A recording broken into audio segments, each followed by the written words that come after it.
Математика пәні тақырыбы уақыт, уақыттың өлшем бірліктері. 52-ші сабақ. Қайталайық. Бір жылда 4 мезгіл болатынын білеміз. Олар: қыс, көктем, жаз, күз. Сонымен қатар бір жылда 12 ай бар.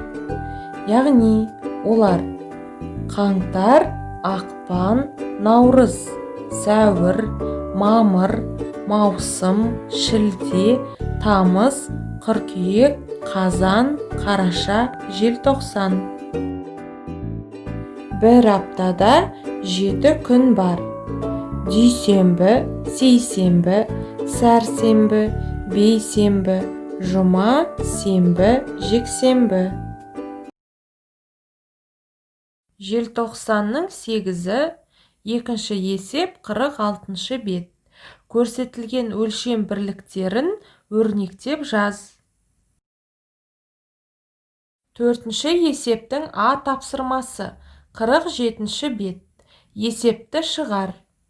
Бір егіс алқабынан барлығы 200 центнер, екіншісінен 300 центнер және үшіншісінен 500 центнер астық жиналды.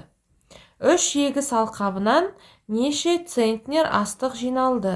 Есептің шартын, сұрағын, шешуін, жауабын жаз.